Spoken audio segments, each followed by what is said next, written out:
model of Master My Life. This is the 6-step model to create emotional intelligence. Like at the start of the session, I already told you that the today's and the next session is basically to develop your mindset, not to develop your competency. For your competency, the entire M2, all the 4 sessions are only to develop your competencies, right? So the practical implementation. Right now, I want your mind to be clear. Like Satyaprema has stated, that is okay. Shankaracharya ji has said this.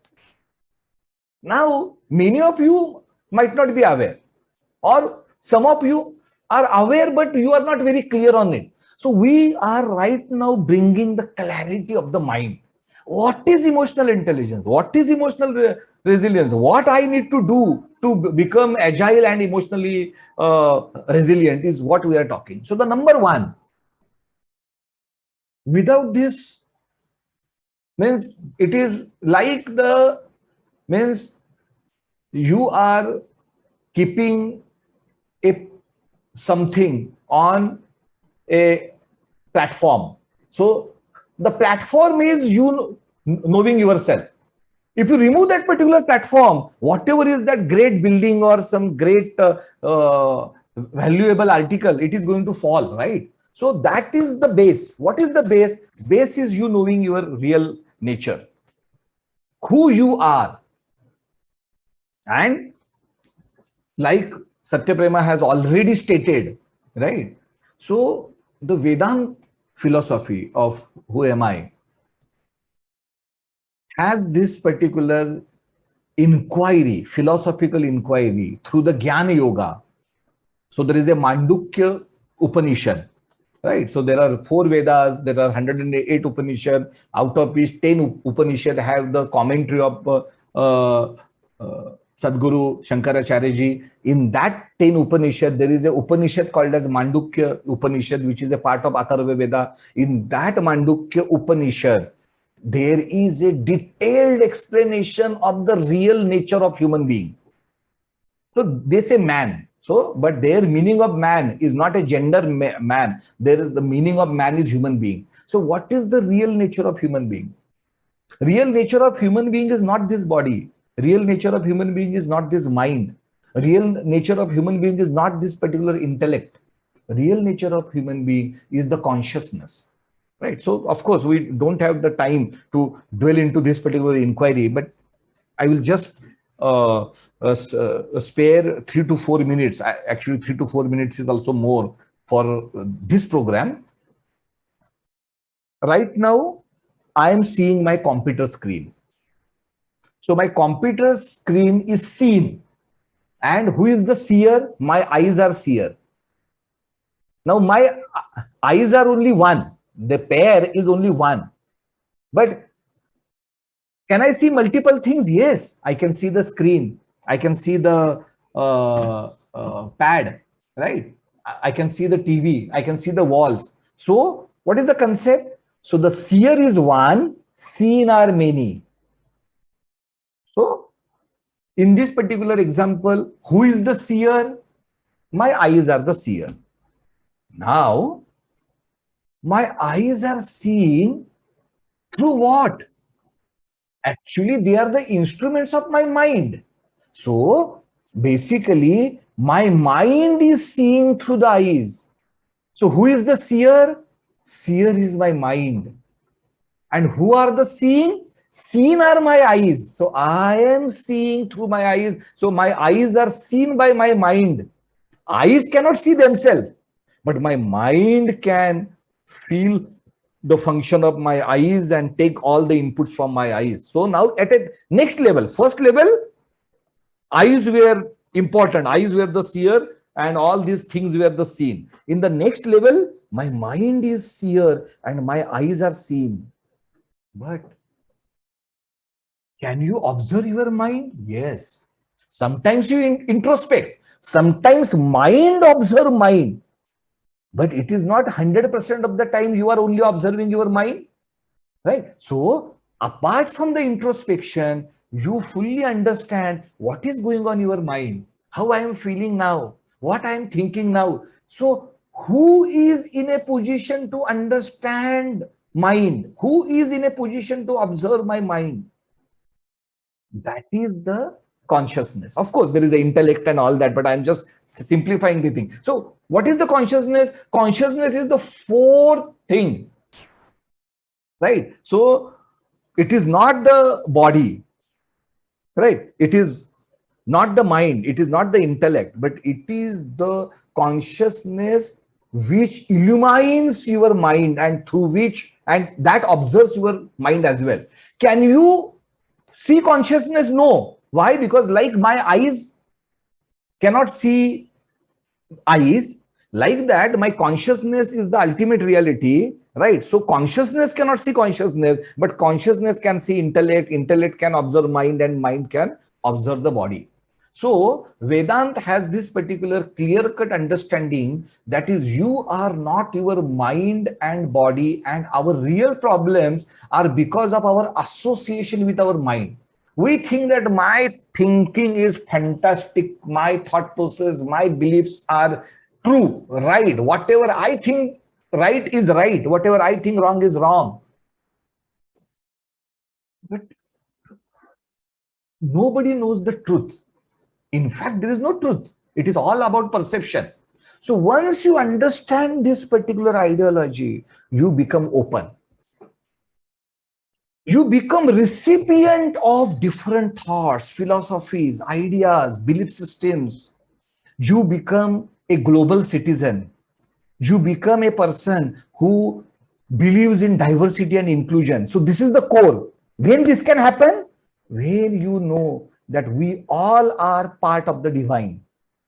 That pure consciousness, which is observing your intellect, mind, and body, that pure consciousness is everywhere. It is in you, it is in me. So we are all part of that divine pure consciousness. Aham Brahmasmi.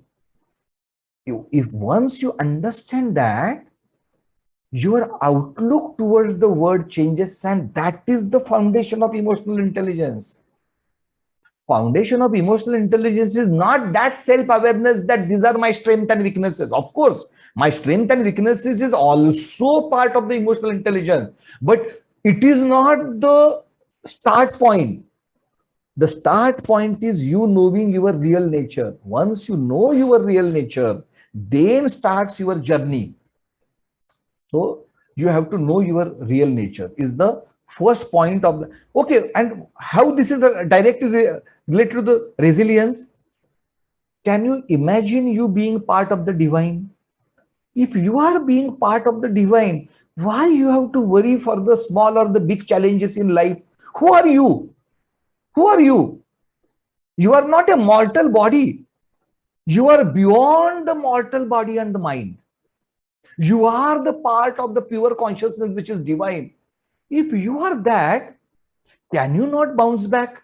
Why shouldn't you bounce back? This is the concept. Now, this is not only the idea, this is the truth. Now, once you believe that truth, can you imagine your brain accepting this particular belief and thinking accordingly? Then will you worry because of the small issues in life? Means, for example, imagine that you are God. Being a part of the divine means you are part of the God, right? Imagine that you are God, you are Krishna. I'm saying imagine. Should you worry about you failing in exam, or your spouse not being happy with you, or your organization firing you? Whether the Krishna will have any worry? No, na. So like that, once you believe that you are part of the divine, you have infinite potential, your emotional resilience become infinite. That is the real base. That is the real story. All other techniques, tool, and all that are important. I'm not saying, I'm not ignoring, I'm not demeaning anything. But this is the meaning. Okay. Some here and there, some kind of dressing, packaging, and all that is good, right? Means For example, someone has given you a gift and there is a great packaging, fantastic packaging, less, free, all that. Will you think that, okay, I cannot damage this package, and because I am in love with this packaging, so I am not going to see what is inside? Of course, whether you will like it, okay, what you will do, you will open it with more care, you will try to preserve it and blah, blah, blah. But ultimately, you are going to tear the packing and you are going to go inside, right? So what is inside is more important. All the other techniques are packaging. Everything is packaging. You do this, you do like this technique, and there is a journal, and you write your thoughts in journal. Okay, good, very good. I'm not demeaning the packaging. Of course, packaging is important. Of course, tools and techniques are important. But tools and techniques are important provided there is some material inside. The packaging is important if there is something inside. Otherwise, there is no value. Why you are going to do the packaging? So this is your real nature. Understanding your true nature is the crux. All other things are immaterial. They can add value. Additionally, they are not the value. Real value is your true nature. Once you understand the true nature, which is a process, what you have to do, everyone has an energy. Everyone has a quota of energy. And again, this is my philosophy, is what I am talking about, right? So not necessarily some author has to certify my philosophy. It is my philosophy, and I believe that it is a right philosophy. Everyone has a quota of energy and quota of good and bad things in life. It's a quota system.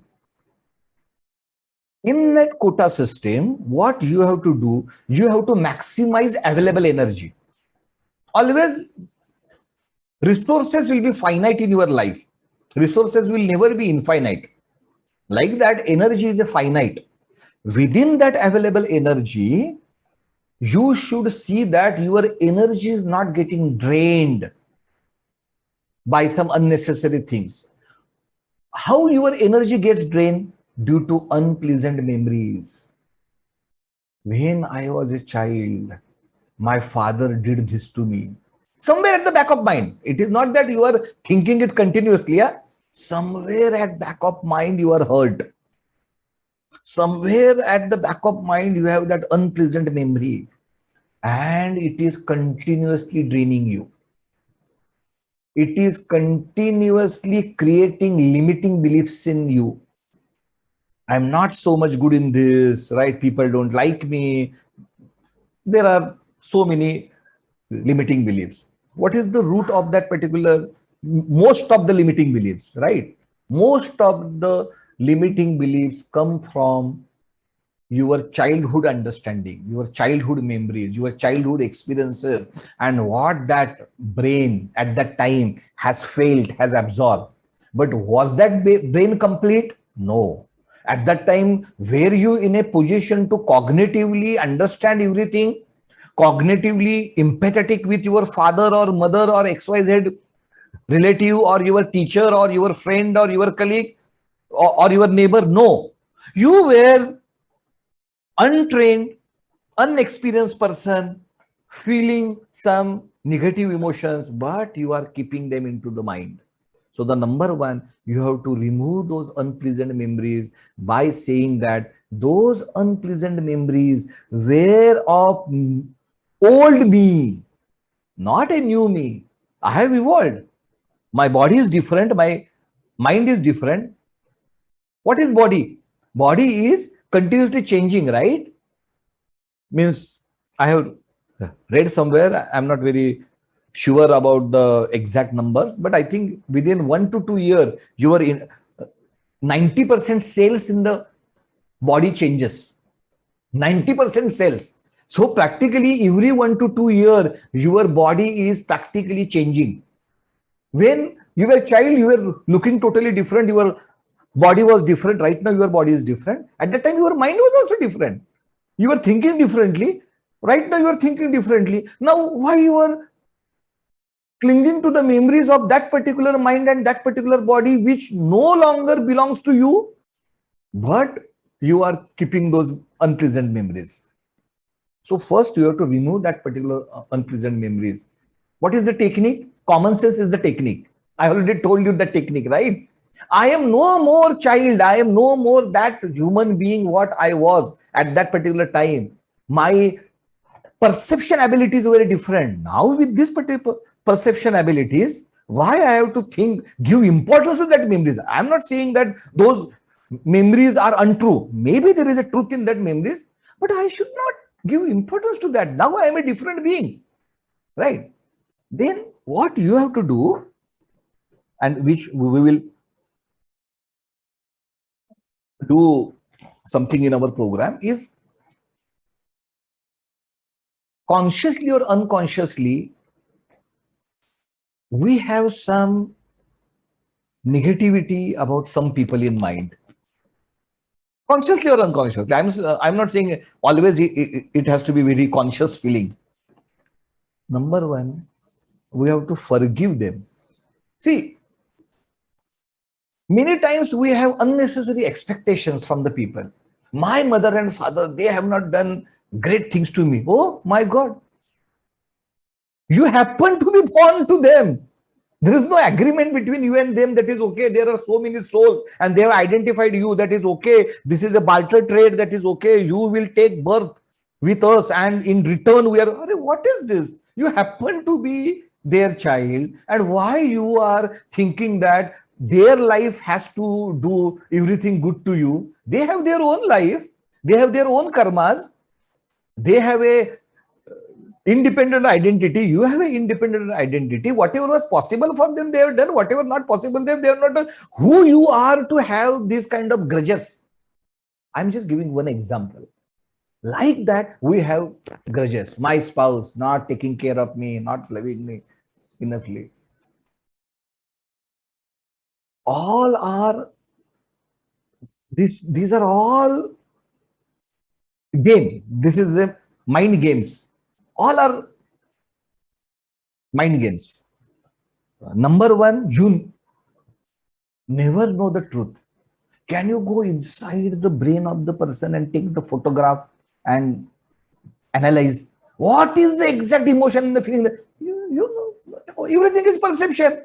He is saying something, you are listening something, he is thinking something, you are thinking something. So nothing is the truth, right? So the number one, you having the expectation of the other human being. Other human being has his own karmas, Baba. He has taken this particular birth with some purpose, right? So he has to do that particular quota of suffering, quota of pleasure. It's a quota system. He is managing his quota. Why you are unnecessarily interfering in that quota system and you are thinking, no, no, no, no, no, he has to basically take my care, right? So again, it's a very unjust and childish expectation from the any human being. Of course, I'm not saying that there should not be a family culture or they should not be love, right? But that is a different thing, and you having that particular authoritative expectation is a different thing. In any relationship, there is a give and take, you adjust for each other and all that. It's a normal social behavior. I'm not against normal social behavior. I'm not against behaving smartly. I'm not against flexing your behavior to the situation and to the person. But I am against you having this natural feeling that is okay, that person has to do something to me. That person has to take care of me. That person has to specially do something to me. Right? All these are the foundations of your suffering. And believe me, again, this is a theory. If you do not expect, you will get automatically. If you expect, you will not get it. This is also a theory. So the expectation is poison, right? So this is the mindset. I'm not saying it is very easy. I'm not at all saying that removing unpleasant memories from your brain, forgiving everyone, including you, because you are also culprit. Huh? You have also done some kind of things, including me. Every one of us has done some things which we are feeling guilty. I could have done this better. In this particular thing, I have done some jugglery. Forgive yourself. Why you are giving so much importance to you? Whether you are on this earth or no, nothing is going to happen. Right? So you are number one, nobody. So do not give too much importance to what you think, what you feel, who you are. You are practically nothing on one side. On another side, you are part of the divine. In between is all Maya. So unnecessarily having unpleasant memories, not forgiving yourself, not forgiving other people, having this unpleasant or so-called negative feelings about or the negativity about other people, having expectations from the world around. अरे तुम अपना देखो ना, you focus on yourself, na what you can do. Why you have to think about this person has to do like this, my organization has to do like this, my nation has to do like this. You play your part, what is in your control. Like Srinivas in his different language said, that is, what is in your control, you do it na baba. What is in not in your control? That person's thought process and behavior is not in your control, right? So what is in your control? Just keep doing it. That is the mindset. With this mindset, you become a Dhruva Tara. Nobody can touch you. That doesn't mean sometimes you will not feel low. You are human being. You are destined to have this kind of emotions, this kind of suffering, this kind of highs and lows in your life. It's all right. But you will bounce back. Why you will bounce back? Because your thought process is clear. You have some beliefs.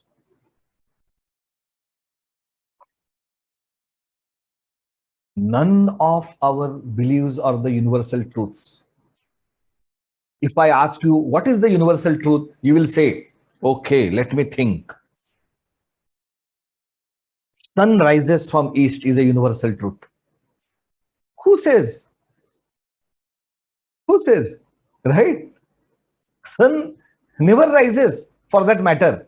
You think that conveniently sun rises, but in fact, sun is not rising, right? Like that. Again, don't go by the nitty-gritty of the example. Take the meaning. This is a metaphor. Sun not rising is a metaphor I am giving. What is that particular metaphor? There is a popular belief, right? Is that belief true? No, it is untrue. Like that, our all beliefs are untrue. None of our beliefs is true. If you think there is a God, untrue. If you think that there is a no God, untrue. Right? You don't know, na? Have you experienced that? Because someone says, Shankaracharya ji says, Hemant says, some XYZ says, Bhagavad Gita says, that is what you are saying, right? But you can't be 100% sure that this is right. But in spite of that, we keep having beliefs. And these beliefs take us apart from the other people. Because it's a fight between beliefs. My belief is Hinduism. Your belief is Allah. It's a problem.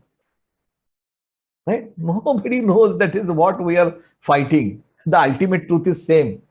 Right? Allah is also pointing towards that, and Vedas are also pointing towards the same fact, but only thing, the explanation is different. The way it is being told is different, but we don't understand the ultimate reality. And that is the reason knowing your real nature is the ultimate reality. Once you know this, then everything becomes simple. But if you don't know this, everything becomes so complicated, so difficult. You will have your own beliefs. You think that this is right, this is wrong, right? So you go into that continuous cycle of cheating yourself. You don't know anything, but you think this is the belief, this is the right, this is wrong. So empty your mind. Empty your mind. Do not carry any beliefs. Do not carry anything which drains your energy. Do not carry any unpleasant feeling about anyone. Is it possible? Absolutely possible. I am not a philosopher at all, right? I am a very practical person. I am not at all interested in intellectual, philosophical discussions. No, that is not my persona. Whatever I am talking is very practical. I am taking the look at Vedant very practically.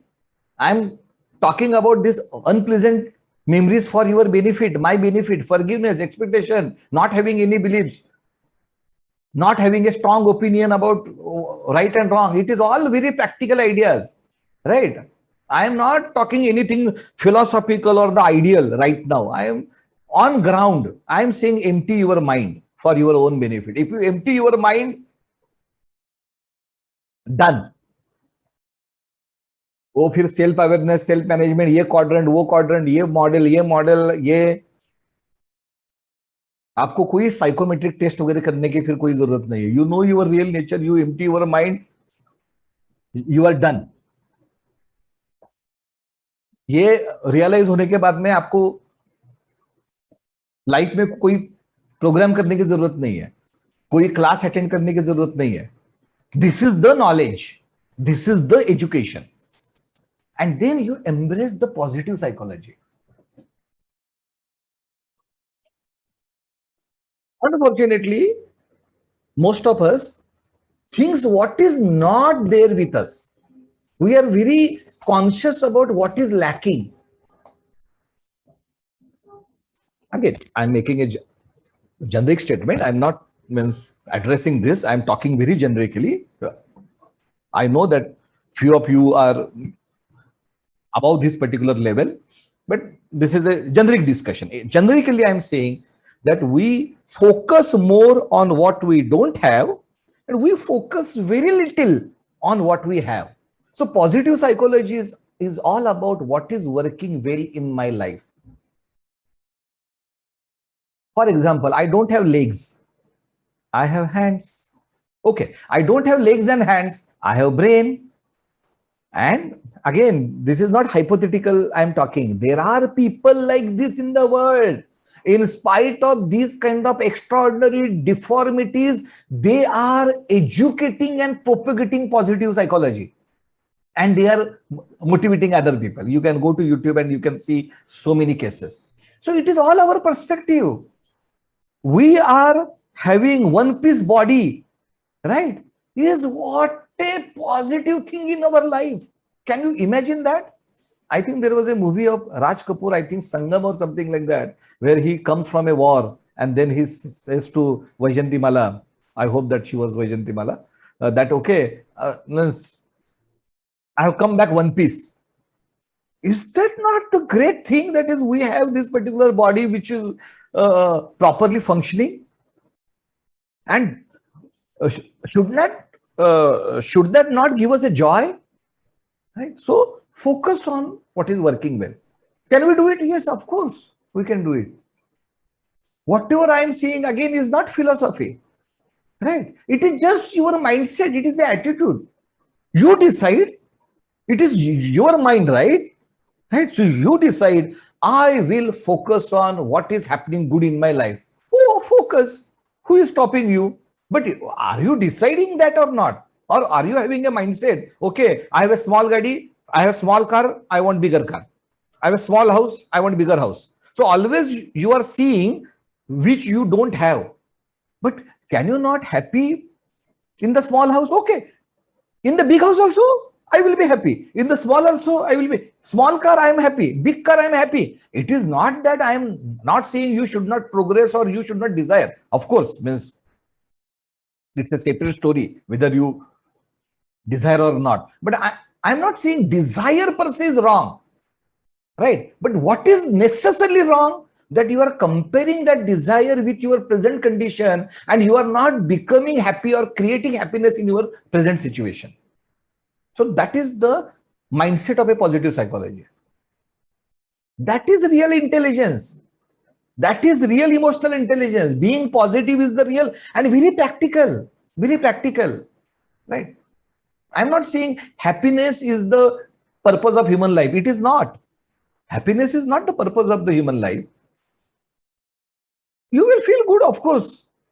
But For example, if I make you that particular, what they call this, gudguli, okay, you will laugh for 1 minute, 2 minutes, 3 minutes. After that, you will get bored here. You cannot laugh continuously. You cannot be happy continuously, right? Even to realize the importance of the happiness, there has to be some contrary emotion as well, right? So that is also not the goal, right? But what is the goal? The goal is, are you exploiting your maximum potential? Are you doing something more than yourself?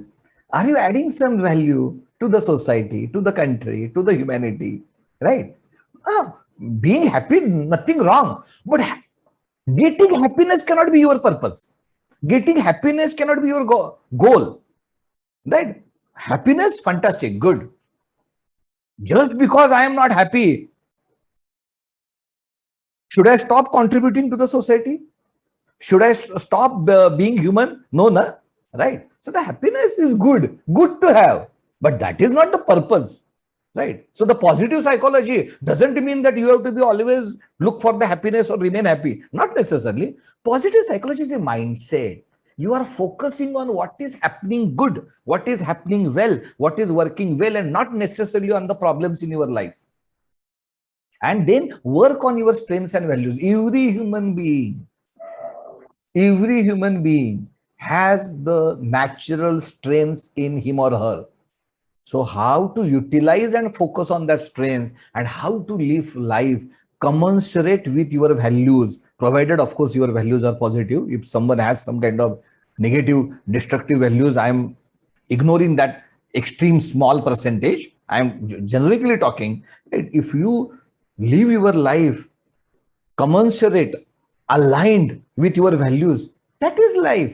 That is emotional intelligence. What is emotional intelligence? Right? So again, these are all concepts, but understand the true nature. Understand the true nature. That is, what is emotional wisdom? And then accept suffering. Accept suffering.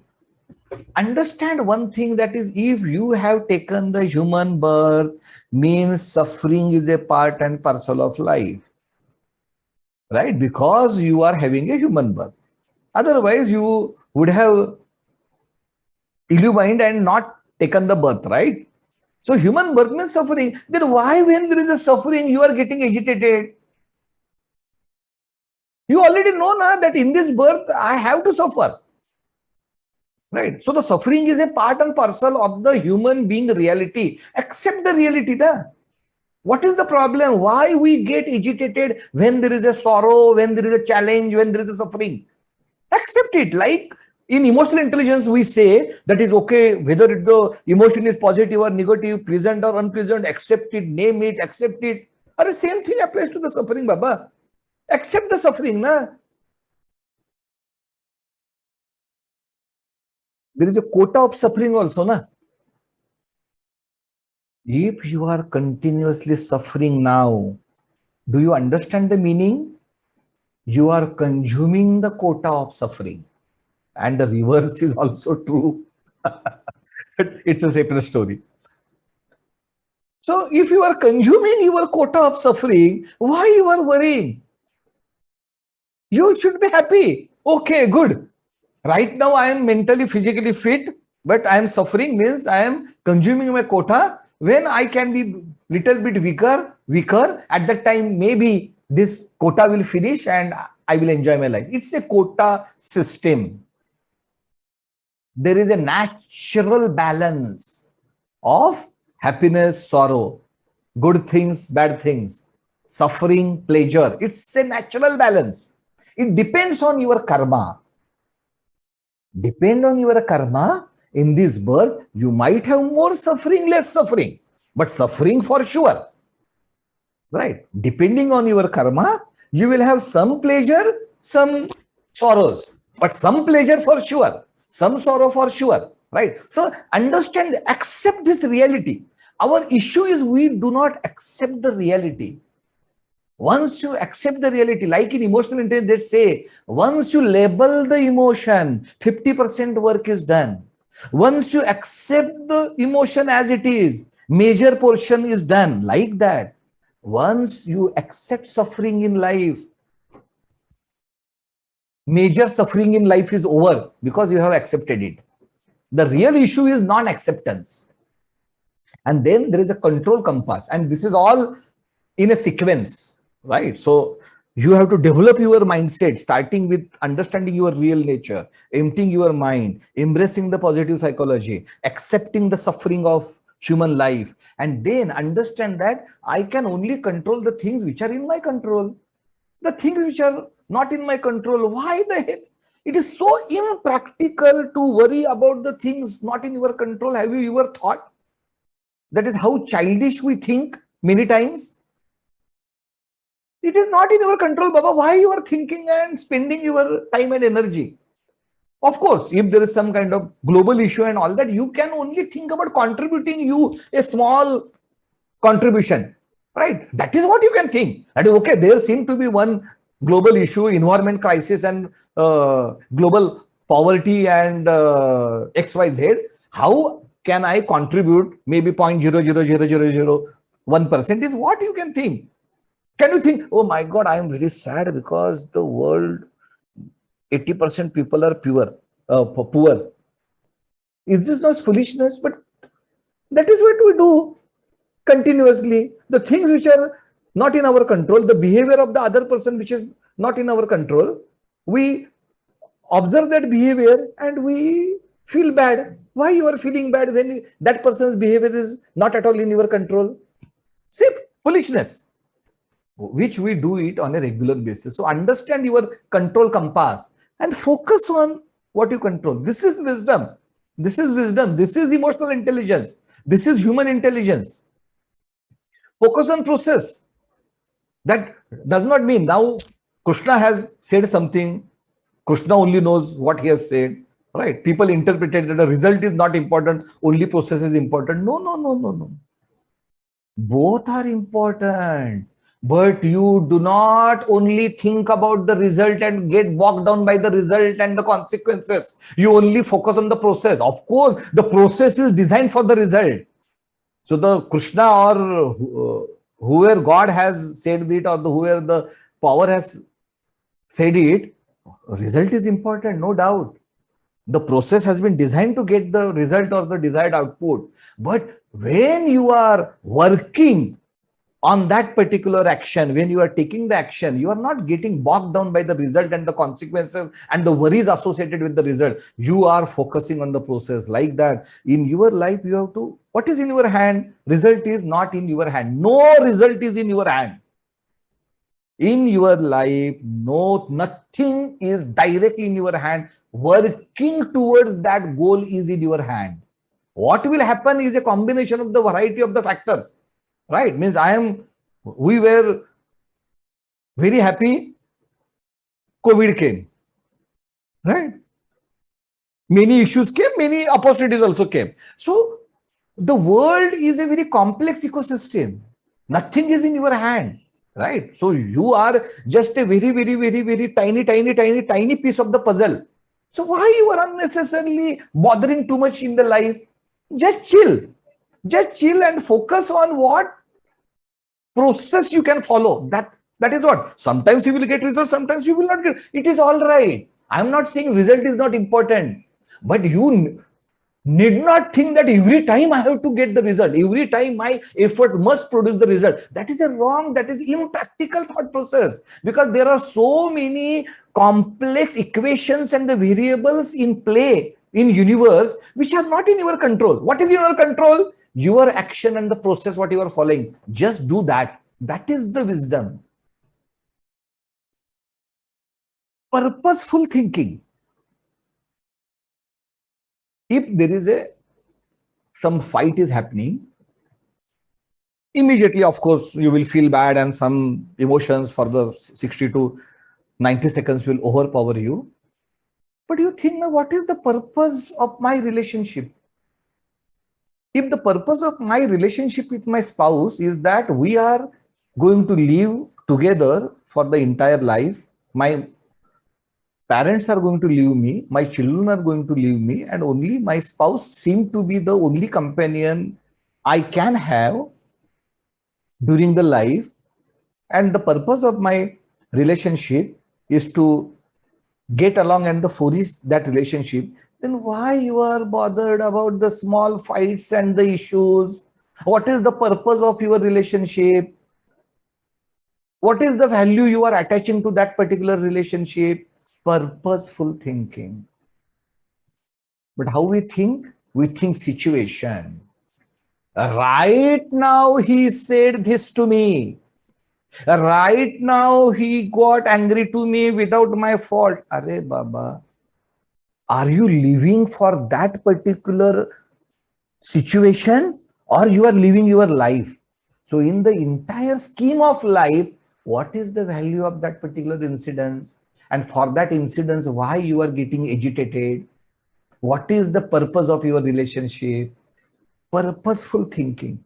Is it ideological? Absolutely no. Is it practical? Absolutely. Whatever I have said today, absolutely everything is practical. No theory, no lecture baji, no philosophy, no tattva. Whatever I am saying is very, very practical. It depends on what goggle you are wearing. If you are wearing a transparent goggle, non-colored goggle, you will think whatever I am talking is practical. But if you are wearing a colored goggle, you will say, no, no, no, this is very idealistic. ऐसा कभी होता है क्या? It is very easy to talk, very difficult to practice. Now that is your goggle problem. Sirs, right? And always you have to ask the question, is my thinking and acting helpful to me? Very simple question. No great question. No who am I question. No pure consciousness question. Just ask a question. Whatever I'm thinking right now and acting right now, is it helpful to me? Simple. The answer will give you what to do, what not to do. You're feeling unpleasant. You're feeling depressed. Okay. Is it helpful to me? Of course, it is not helpful to you. Okay. What is the action? I have to get out of it. Very simple. Life is very simple. We are making it complex. We are making a diagram. 1 point, 2 point, 3 point, 10 point, this, like this. It's a all complex doodling what we are doing. It is very simple. Is it helpful to me? Helpful. Okay, I will do. Not helpful. I will not do it. Okay. Whether I can take an instant action? No.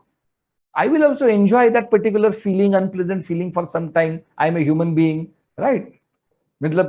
Sometimes in college days, most of us might have found pleasure in sad song.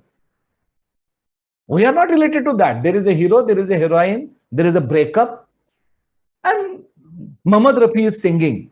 We are finding pleasure. Oh my God, what a sad human being. Enjoy, na? If you want to have that particular feeling for some time, nothing wrong in it, right? Have your desire complete. Enjoy that particular sadness also, because there is an intensity in sadness also. Nothing wrong. It is not negative. It is just unpleasant emotion. And if you have to feel pleasure, there has to be some contrast, unpleasure, then only you will feel the pleasure, right? So there has to be some boundary. If there is a 0, then only there is a possibility of 1, 2, 3, like that. So it is all right. It is all right to feel low. It is all right to feel unpleasant, but only how much time, right? So you get over it. You bounce back. How you bounce back? You bounce back with this thought process. There is no magic. There is no formula. This is the thought process. Everything is inside you. All solutions of your life problems and the goal achievement are inside you. Nothing is outside. No Hemant Lavangare can help you. You are already helped, but you don't know. You already have all the solutions within you.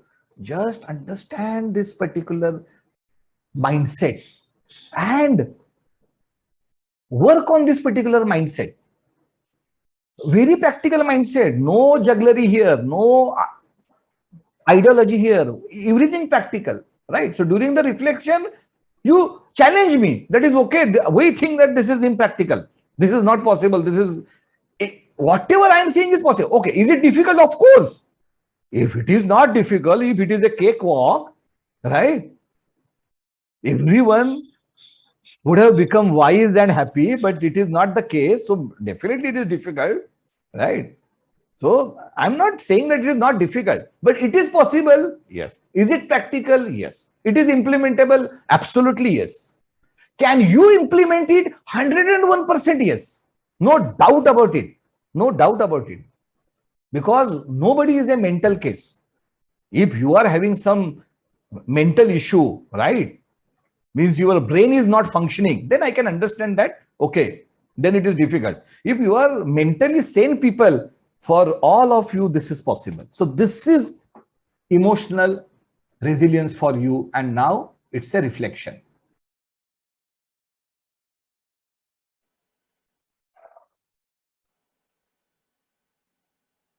So this is a very deep kind of a thing, and it's worthwhile our spending a little time on this. So we need to know our real nature. We need to know our real nature, and we need to be completely self-aware. To recall again to you, what is self-awareness? Okay, self-awareness is emotional awareness, it's accurate self-assessment, and after that, it is also self-confidence. Then we talk of the Vedantic concept. Now, later on in the presentation, we will again go into an exercise where we will do an exercise on who am I, because who am I is a very, very interesting subject. And in MML, it is treated so beautifully. A lot of illustration and a lot of depth which this gets taken into in MML, and it's a very core value. So we will surely go through this exercise. Then we need to empty our mind. Okay, we need to empty our mind of unpleasant memories. We need to exercise forgiveness. We need to let go of certain things of right versus wrong. Now here I will talk to you about a parable. I'll talk to you about a parable of two monks who were wanting to cross a river. Maybe some of you may have heard this, but still, uh, bear with me, hear me out. So these there were these two monks who were standing at the side of a river, and there was a they wanted to cross the river, and another there was a woman also who wanted to cross the river. So one of the monks said, "No problem, I'll carry you with me and take you across the river." So they crossed the river. Then the monks kept going forward. Then the other monk said to the monk who carried the woman, he said that we have all these vows that we will, never have any contact with women, and yet, you picked her up and you carried her across the river and all that. So the second monk smiled at that monk and said that I put her down long ago. You are the one who is still carrying her. So therefore, we need to empty our mind. Whenever we empty our mind and whenever we adopt what is called a blank slate, a tabula rasa, that is something that helps us to again learn new things. Like, why do we format a disk, or why do we clear a screen? We do that so that we're able to again get the right kind of imprints, the right kind of inputs on that. So, and then we need to embrace positive psychology. We need to work, understand for ourselves what is working, what is not, and we need to work on our strengths. Then again, suffering is an integral part of human life. It's a reality of human life, and it is as per the law of karma. And then you have a natural balance. When we talk of the control compass, again, the serenity prayer comes to mind.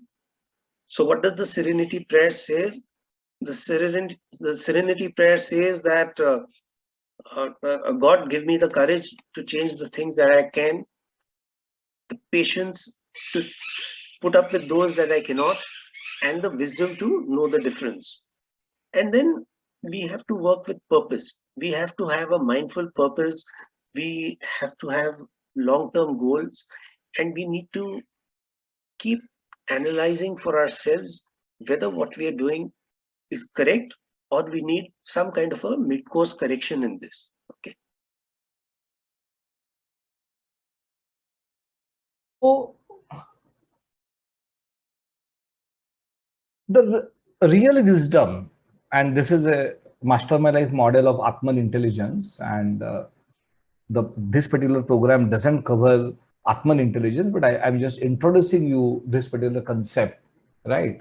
So it is beyond emotional intelligence and all that. So it is about how you think, what you do, what is your being, how you are connected with the universe, and most importantly, what is your core. So your core, your Atman, is who am I, your life purpose and values, your beliefs and worldviews, and your strengths. So are you aware? Are you intelligent about your Atman?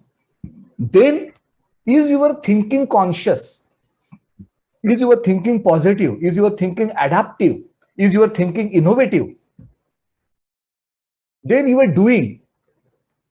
Do you think about collaboration? Why? Because we are all part of the same consciousness. So collaboration is very practical. It is a common sense. It is not some kind of strategy, right? Are you continuously improving? Because that is what is in your hand. Are you focusing on process? What I have already learned, that is, process is in your hand. Result is not in your hand, because result can be the byproduct of many variables which are beyond your control. And are you contributing to the society as a human birth? See, any normal animal, right, takes birth and dies, right? What is the difference between a normal animal and human being? So human being has the potential to contribute. So are you doing something to contribute? Being, are you grateful on what you already have? One piece. Are you mindful? Are you observant? Are you empathetic? Are you resilient? What we have already seen. So this is your being.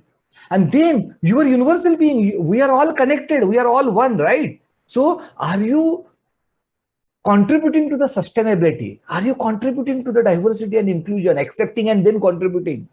Are you sensitive towards global cultural sensitivity? And are you a global citizen? Not representing only your nation or your caste or your creed or your religion, but thinking about humanity and the globe as a whole. So this is the Atman intelligence. So this is the real wisdom of life. What we are, means we have to aim at. Is it possible? Absolutely yes. Whatever I have said is no philosophy, no technology, no robotic science, no quantum physics, no artificial intelligence, nothing. Very simple. My thinking is in my hand, my doing is in my hand, my being is in my hand, and I am already a part of the universe. So where I can contribute. So what is so great in this, right? So this is the real wisdom. So the real wisdom is into your thinking, your doing, your being, and you contributing to the universe, to the humanity. So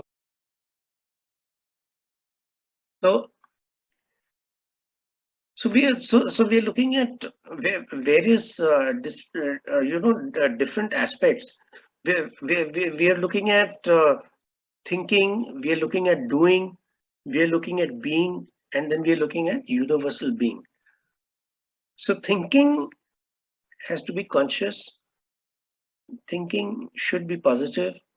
It should be adaptive, innovative. If you see, all these things somewhere are circling around the Daniel Goleman's model of self-regulation. Okay. Then gratitude is also an important thing. So if we are grateful, some of us maintain a gratitude journal. Then being mindful, we talked a lot about mindfulness. We talked about empathy. We talked about resilience. After that, we come to the thing of doing, because ultimately a person needs to be a Karam Yogi. Karam Yogi is a person who actually performs tasks. And then we need to be in touch with the universe, where we understand the unity of being. Now, this brings us to the Vedantic perspective. The Vedantic perspective of who am I? So, Atma, see, Tma is darkness, Tamas is darkness. Atma is what is not darkness. Therefore, it means it is light. So Atma is the illumination that we experience within ourselves. Okay. So like they say, 1 hour of enlightenment is equal to a lifetime of worship. So Atma talks about who am I. It talks about the life purpose and the values. It talks about the belief and the worldview, and it talks about the strengths. Okay, so what we will do is we will again have these classrooms of 2 and 3, which is totally equal to the 5 of you all present. Sarika, you can slightly change the configuration so that people come across new people in that. Okay, Yes, so sir. so in this, what I would like is, I would like each person to share with the other person who they are. Okay, now I leave it up to them whether they want to give more emphasis on the professional dimension, whether they want to give more emphasis on the one sec, Kalpana, professional dimension or the personal dimension or the spiritual dimension. Okay, one thing that is important is how well they are able to convey to the other person what they are. So we will necessarily need people to talk about somebody else who was in the room and not about themselves. Okay,